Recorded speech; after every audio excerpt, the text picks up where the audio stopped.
ಅವತ್ತು ನಿರ್ಣಯದ ಪುಸ್ತಕದಲ್ಲಿ ಜೀವರಾಜ್ ಅವರ ಪರವಾಗಿ ಹಾಜರಾಗಿರ್ತಕ್ಕಂಥ ಏಜೆಂಟರು ಇಂತಿಂಥವರಿಗೆ ಇಷ್ಟಿಷ್ಟು ಮತಗಳು ಸಂದಾಯವಾಗಿದೆ ಎನ್ನುವುದನ್ನು ಒಪ್ಪಿ ಸಹಿ ಮಾಡಿರ್ತಕ್ಕಂಥ ನಂತರ ಇದು 13/5/2023 ಮೇಲೆ ಇದು ಅಧಿಕಾರಿಗಳನ್ನು ಬಳಸಿಕೊಂಡು DN ಜೀವರಾಜ್ ಅವರು BL ಶಂಕರ್ ಅವರು ಹೇಳಿದಂತೆ ಮತ ಚೋರಿ ಮಾಡಿರೋದಲ್ಲ, ವೋಟ್ ಡಕಾಯಿತಿ ಮಾಡಿದ್ದಾರೆ ಅನ್ನೋದನ್ನು ನಾವು ತುಂಬ ಸ್ಪಷ್ಟವಾಗಿ ಹೇಳ್ತೇವೆ. ಮತ್ತು ಗಮನಿಸಬೇಕಾಗಿದ್ದ ಸಂಗತಿ ಏನಂದರೆ DN ಜೀವರಾಜ್ ಅವರ ಮೇಲೆ ಈಗಾಗಲೇ ಜನಪ್ರತಿನಿಧಿಗಳ ನ್ಯಾಯಾಲಯದಲ್ಲಿ ಸರ್ಕಾರಿ ದಾಖಲೆಗಳನ್ನು ತಿದ್ದಿರುವ ಒಂದು ಪ್ರಕರಣ ಇದೆ.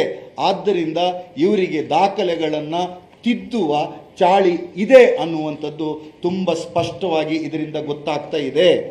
ಆದ್ದರಿಂದ ಒಂದು ಅಪರಾಧವನ್ನು ಮಾಡಿ ಕಾನೂನು ಪ್ರಕ್ರಿಯೆಗೆ ಒಳಗಾಗಿರ್ತಕ್ಕಂಥ ವ್ಯಕ್ತಿ ಈ ಅಪರಾಧವನ್ನು ಮಾಡಿರಬಹುದಾದ ಎಲ್ಲ ಸಾಧ್ಯತೆ ಸಂಭವಗಳು ಇದೆ. ಅದಕ್ಕಾಗೇ ನಾವು ಚಿಕ್ಕಮಗಳೂರಿನ ನಗರ ಪೊಲೀಸ್ ಠಾಣೆಯಲ್ಲಿ ಅವತ್ತು ಸುಮಾರು 12:30ವರೆಗೆ ಚುನಾವಣಾ ಪ್ರಕ್ರಿಯೆ ನಡೆದಿದ್ದರಿಂದ 2ನೇ ತಾರೀಕು, ನಾವು 3ನೇ ತಾರೀಕು ಬೆಳಗ್ಗೆ ಸುಮಾರು 2-2:30 ಗಂಟೆಗೆ ನಾವು ಟೌನ್ ಪೊಲೀಸ್ ಸ್ಟೇಷನಿಗೆ ಹೋಗಿ ಎಲ್ಲರೂ ಹೋಗಿ ಒಂದು ದೂರನ್ನು ಕೊಟ್ಟು ಆ ದೂರು ದಾಖಲಾಗಿದೆ. ಆ ದೂರು ದಾಖಲಾಗಿರೋದು ನಿನ್ನೆ ಬೆಳಗ್ಗೆ ಎದ್ನೋ ಬಿದ್ನೋ ಅಂತ ಹೇಳಿ ಓಡಿ ಬಂದು ಜೀವರಾಜ್ ಅವರು ಹೈಕೋರ್ಟಲ್ಲಿ ಸ್ಟೇ ಹಾಕ್ತಾರೆ. ನಾವು ಯಾರನ್ನ ಆಪಾದನೆ ಮಾಡಿದ್ವಿ, DC ಅವರು ರಮೇಶ್ ಅವರು ಸ್ಟೇಗೆ ಹಾಕಿದ್ದಾರೆ.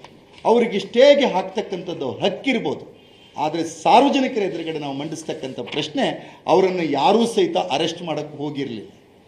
FIR ದಾಖಲಾಗ್ತಿದ್ದಂಗೆ ಹೆದರಿ ಬಂದು ಅದನ್ನು ನ್ಯಾಯಾಲಯದಿಂದ ತಡೆಯಾಜ್ಞೆಯನ್ನು ತಂದು ಒಂದು ತನಿಖೆ ಪ್ರಕ್ರಿಯೆಯನ್ನು ತಡೆಯುವ ಪ್ರಯತ್ನ ಮಾಡ್ತಾ ಇದ್ದಾರಂದರೆ ಅವರೊಳಗೆ ಸ್ಪಷ್ಟವಾಗಿ ಗಿಲ್ಟಿದೆ. ನಾವು ಅವರು ತಿದ್ದಿರ್ತಕ್ಕಂಥದ್ದು, ಇಲ್ಲಾಂದರೆ ತನಿಖೆ ಆಗಿ ಯಾರು ತಪ್ಪಿತಸ್ಥರಾಗಿದ್ದಾರೆ ಅವ್ರ ಮೇಲೆ ಶಿಕ್ಷೆ ಆಗಲಿ. ಒಂದು ವೇಳೆ ರಿಜೆಕ್ಟ್ ಆಗಿರ್ತಕ್ಕಂಥ ಮತಗಳನ್ನು ರಾಜೇಗೌಡರ ಬಂಡ್ಲಿಗೆ ಏನಾದರೂ ಹಾಕಿದರೆ ಆ ಚುನಾವಣಾಧಿಕಾರಿಗೂ ಸಹಿತ ಶಿಕ್ಷೆ ಆಗಬೇಕು ಅಂತೇಳಿ ನಾವು ಆಗ್ರಹಿಸ್ತೇವೆ.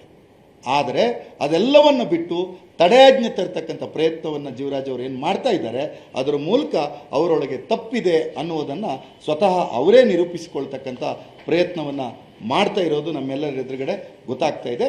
ಶಂಕರ್ ಅವರು ಹೇಳಿದಂತೆ ಬಂಡಲ್ಗಳಲ್ಲಿ ಬೇರೆಯವರಿಗೆ ಜೀವರಾಜ್ ಅವರ ಬಂಡಲಲ್ಲಿ 2 ಮತಗಳು ರಿಜೆಕ್ಟ್ ಆಗ್ತದೆ, ಅವರಿಗೆ ವ್ಯಾಲಿಡ್ ಆಗಿರ್ತಕ್ಕಂಥ ಒಟ್ಟಿನಲ್ಲಿ.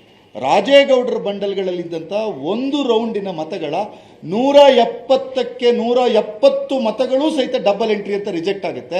ಅದರ ಅರ್ಥ ರಾಜೇಗೌಡರಿಗೆ ಆ ರೌಂಡ್ನಲ್ಲಿ ಚುನಾಯಿತನಾಗಿರ್ತಕ್ಕಂಥ ಅಭ್ಯರ್ಥಿ EVM ಮತಗಳಲ್ಲಿ ಸುಮಾರು 307 ಮತಗಳನ್ನು ಹೆಚ್ಚು ಪಡೆದಿರ್ತಕ್ಕಂಥ ಅಭ್ಯರ್ಥಿ ಈ ರೌಂಡ್ನಲ್ಲಿ ಒಂದೇ ಒಂದು ಮತವನ್ನು ಪಡೀಲಿಲ್ಲ ಅಂತಂದರೆ ಅಲ್ಲಿಯೇ ಸಂಪೂರ್ಣ ಅನುಮಾನ ನಮಗೆ ಗೊತ್ತಾಗ್ತಿದೆ. ಯಾಕಂದರೆ ಆ ರೌಂಡ್ನಲ್ಲಿ ಒಂದಾದರೂ ಮತ ರಾಜೇಗೌಡರಿಗೆ ಬೀಳಬೇಕಾಗಿತ್ತು, ಅದು ರಾಜೇಗೌಡರಿಗೆ ಬಿದ್ದಿರ್ತಕ್ಕಂಥ ಮತಗಳು ಮಾತ್ರವೇ ಯಾಕೆ ಡಬಲ್ ಟಿಕ್ ಆಗಿದೆ.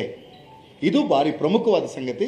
ಹಾಗಾಗಿ ಖಂಡಿತವಾಗಿ 13/5/2023 ನಂತರ ಅದು ವೋಟ್ ಡಕಾಯಿತಿ ಮಾಡ್ತಕ್ಕಂಥ ಕೆಲಸವನ್ನು BJP ಅಭ್ಯರ್ಥಿಯಾದಂಥ ಜೀವರಾಜ್ ಅವರು ಮಾಡಿದ್ದಾರೆ. ಮತ್ತು ನಮ್ಮ ಜಿಲ್ಲೆಯಲ್ಲಿ ಈ ವೋಟ್ ಡಕಾಯಿತಿಗೆ ಕಾಂಗ್ರೆಸ್ಸಿನ ಪಾಲಿಗೆ ಇದು 2ನೇ ಬಲಿ.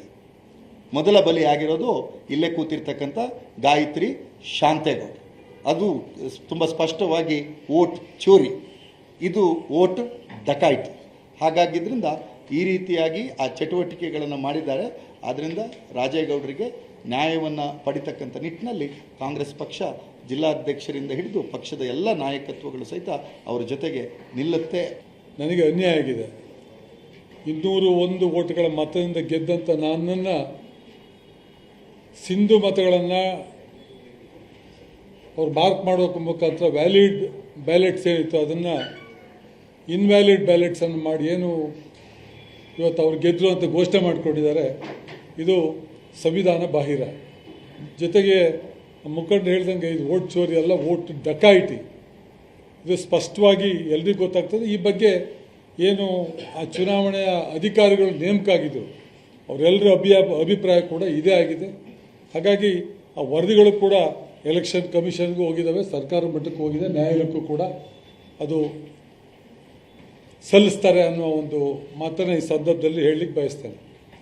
ನನಗೆ ಇವತ್ತೇನು ಎಲೆಕ್ಷನ್ ಕಮಿಷನ್ ಹಾಗೂ ನ್ಯಾಯಾಲಯದಲ್ಲಿ ನನಗೆ ನ್ಯಾಯ ಸಿಗ್ತದೆ ಅಂತಕ್ಕಂಥ ಒಂದು ಸಂಪೂರ್ಣ ಭರವಸೆಯನ್ನು ನಾನು ಹೊಂದಿದ್ದೇನೆ. ಕೆಲವು ಪ್ರಶ್ನೆಗಳು ಉದ್ಭವ ಆದವು. ನಿಮಗಷ್ಟು ನಂಬಿಕೆ ಇದ್ದರೆ ನೀವು ನ್ಯಾಯಾಲಯದ ಮೊರೆ ಯಾಕೆ ಹೋದ್ರಿ ಅಂತೇಳಿ. ಬರೀ ಮತ ಎಣಿಕೆನೇ ಆಗಿದೆ, ನಾನು ಯಾವತ್ತೂ ನ್ಯಾಯಾಲಯಕ್ಕೆ ಹೋಗ್ತಿರಲಿಲ್ಲ, ಅವತ್ತೇ ಸಹಕಾರ ಕೊಡ್ತಿದ್ದೆ. ಅದ್ರ ಜೊತೆ ಅನೇಕ ಸುಳ್ಳು ಅಲಿಗೇಷನ್ ಮಾಡಿದರು, ಅನೇಕ ಆರೋಪಗಳನ್ನು ಮಾಡಿದರು. ಅವೆಲ್ಲ ಸತ್ಯ ಹೊರಗಡೆ ಬರಲಿ ಅಂಥೇಳಿ ಏನು ನ್ಯಾಯಾಲಯದಲ್ಲಿ ದಾಖಲೆಗಳನ್ನು ಕೊಟ್ಟರು, ಎಲ್ಲ ದಾಖಲೆಗಳನ್ನು ಒದಗಿಸಿದ ಮೇರೆಗೆ ಅವೆಲ್ಲವೂ ಸಂಪೂರ್ಣ ಸರಿಸಗಟಾಗಿ ಉಚ್ಚ ನ್ಯಾಯಾಲಯದಲ್ಲಿ ತಿರಸ್ಕಾರ ಆಗಿದ್ದಾವೆ. ಎಲೆಕ್ಷನ್ ಕೌಂಟಿಗೆ ಸಂಬಂಧಪಟ್ಟಾಗೆ ಆದೇಶ ಬಂತು, ನಾವು ಅಲ್ಲಿ ನ್ಯಾಯ ಸಿಗ್ತದೆ ಅಂಥೇಳಿ ನಾವು ಕೌಂಟಿಗೆ ಹೋದ್ವಿ. ನಾವು ಇಲ್ಲಿದ್ರೆ ಸುಪ್ರೀಂ ಕೋರ್ಟಿಗೆ ಹೋಗಿ ಎಲ್ಲ ಅವಕಾಶಗಳಿತ್ತು. ಭಾಳಷ್ಟು ಸ್ನೇಹಿತರು ನನಗೆ ಹೇಳಿದರು, ನ್ಯಾಯಯುತವಾದ ಓಟ್ ಎಣಿಕೆ ಆಗಲಿ ಅಂಥೇಳಿ ನಾವು ಅಲ್ಲಿ ಹೋದರೆ ಅಲ್ಲಿ ಆದಂಥ ಪರಿಸ್ಥಿತಿನೇ ಬೇರೆ. ಅವತ್ತು ಎಲ್ಲರ ಸಮಕ್ಷಮದಲ್ಲಿ, ಅದು ಭಾರತೀಯ ಜನತಾ ಪಕ್ಷದ ಅಭ್ಯರ್ಥಿ ಇರ್ಬೋದು, ಕಾಂಗ್ರೆಸ್ ಅಭ್ಯರ್ಥಿ ಇರ್ಬೋದು, ದಳದ ಅಭ್ಯರ್ಥಿ ಇರ್ಬೋದು, ಪಕ್ಷೇತರ ಅಭ್ಯರ್ಥಿಗಳು ಇರ್ಬೋದು, ಅವ್ರ ಏಜೆಂಟ್ರುಗಳೆಲ್ಲರೂ ಪರಿಶೀಲನೆ ಮಾಡಿ ಒಪ್ಪಿಗೆ ಆದಮೇಲೆ ಪ್ರತಿಯೊಬ್ಬರಿಗೂ ಆ ಮತದ ಪಟ್ಟಿಯನ್ನು ತೋರಿಸ್ಬಿಟ್ಟು ವ್ಯಾಲಿಡ್ ಓಟ್ ಬೇರೆ, ಇನ್ವ್ಯಾಲಿಡ್ ಓಟ್ ಬೇರೆ ವಿಂಗಡಣೆ ಆಗಿ ಅದು ಪ್ಯಾಕೆಟ್ ಆಗಿ ಹೋದ್ಮೇಲೆ ಅದನ್ನು ಟ್ಯಾಂಪರಿಂಗ್ ಮಾಡ್ತಾರೆ. ಅಂದರೆ ಇದು ಎಷ್ಟು ಅನ್ಯಾಯ ಆಗಿದೆ. ಮತ್ತು ಪ್ರತಿಯೊಂದು ರೌಂಡ್ಸ್ದು ಕೂಡ ಎಲ್ಲ ಮತಗಳ ಒಂದು ಯಾರ್ಯಾರಿಗೆ ಎಷ್ಟೆಷ್ಟು ಮತಗಳು ಬಂದಿದೆ ಅನ್ನೋ ಒಂದು ಪಟ್ಟಿಯನ್ನು ಸಂಪೂರ್ಣವಾಗಿ ಅದು ನ್ಯಾಯಾಲಯಕ್ಕೂ ಸಲ್ಲಿಸಿದ್ದಾರೆ. ಜೊತೆಗೆ ನಮ್ಮ ಕೈಯಲ್ಲೂ ಇದೆ, ಎಲ್ಲ ಅಭ್ಯರ್ಥಿಗಳ ಕೈಯಲ್ಲೂ ಕೂಡ ಇದೆ. ಅವರೆಲ್ಲ ಏನು ಏಜೆಂಟ್ ಇದೆ ಅವ್ರ ಪ್ರತಿಯೊಬ್ಬರ ಸೈನು ಇದೆ. BJPಯವರು, ದಳದವರು, ಕಾಂಗ್ರೆಸ್ನವರು ಮತ್ತು ಪಕ್ಷೇತರ ಅಭ್ಯರ್ಥಿಗಳು. ಹಾಗೇನಾದರೂ ಇದು ಸರಿ ಇಲ್ಲ ಅಂದರೆ ಅವತ್ತೇ ತಕರಾರು ಮಾಡ್ಬೋಯಿತು. ಸಿಂಧುಗ ಮತಗಳನ್ನ ಮಾತ್ರ ಏನು ಪಟ್ಟಿ ಮಾಡಿದ್ರು ಅದನ್ನು ಬಹುಶಃ ಅಲ್ಲಿದ್ದ ಬೂತು ಏನು ಲಾಕರಿಗೆ ಶಿಫ್ಟ್ ಮಾಡುವಂಥ ಹಂತದಲ್ಲಿರ್ಬೋದು ಅಥವಾ ಪ್ಯಾಕ್ ಮಾಡ್ತಕ್ಕಂಥ ಹಂತದಲ್ಲಿರ್ಬೋದು, ಅದನ್ನು ನನಗೆ ಬಂದಂಥ ಸಿಂಧು ಮತಗಳಿಗೆ ಮತ್ತೊಂದು ರೈಟ್ ಮಾರ್ಕ್ ಹಾಕುವ ಮುಖಾಂತರ, ಅದು ಬೇರೆ ಇಂಕು, ಬೇರೆ ಕಲರು, ಆ ಪ್ಯಾಟ್ರನ್ನು ಕೂಡ ಬೇರೆ ಸ್ಪಷ್ಟವಾಗಿ ಕಾಣ್ತಾ ಇದೆ. ಹಾಗಾಗಿ ಇದನ್ನು ಏನು ಎಲೆಕ್ಷನ್ ಕಮಿಷನ್ ಮತ್ತು ನ್ಯಾಯಾಲಯ ಸ್ಪಷ್ಟವಾಗಿ ಪರಿಶೀಲನೆ ಮಾಡಿ ದಾಖಲೆಗಳನ್ನು ಸಲ್ಲಿಸಿ, ಈಗ ನಾವು ನ್ಯಾಯಾಲಯದ ಬಾರೆ ಹೋಗ್ಬೇಕು, ಅನಿವಾರ್ಯ ನ್ಯಾಯಾಲಯದ ಬಾರೆ ಹೋಗ್ತೇವೆ, ಪರಿಶೀಲನೆ ಮಾಡಿ ತನಿಖೆ ಮಾಡಿ ನ್ಯಾಯವನ್ನು ಕೊಡಬೇಕು. ಆವಾಗ ಮಾತ್ರ ಕಾನ್ಸ್ಟಿಟ್ಯೂಷನ್ಗೆ ಗೌರವ ಬರ್ತದೆ. ಇವತ್ತೇನು ಸಂವಿಧಾನ ಇದೆ ಅದಕ್ಕೆ ಗೌರವ ಬರ್ತದೆ.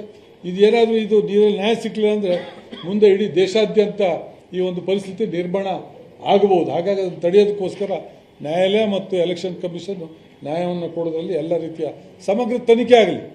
ತನಿಖೆಯಲ್ಲಿ ಯಾರು ತಪ್ಪಿತಸ್ಥರಾಗಿದ್ದಾರೋ ಅವ್ರು ತಪ್ಪಿತಸ್ಥರಾಗಿ ಅವ್ರ ತಲೆದಂಡ ಆಗಲಿ, ಇಲ್ಲ ನಾನು ತಪ್ಪಿತಸ್ಥರಾಗಿದ್ದರೆ ನನ್ನ ತಲೆ ದಂಡ ಆಗಲಿ ಅನ್ನುವ ಮಾತನ್ನು ಸ್ಪಷ್ಟವಾಗಿ ನ್ಯಾಯಾಲಯದ ಮುಂದೆ ನಾನು ತಮ್ಮ ಮುಖಾಂತರ ನ್ಯಾಯಾಲಯಕ್ಕೆ ಮನವಿ ಮಾಡುವ ಮತ್ತು ಚುನಾವಣಾ ಕಮಿಷನ್ಗೆ ಮನವಿ ಮಾಡುವಂಥ ಕೆಲಸವನ್ನು ನಾನು ಮಾಡ್ತೇನೆ.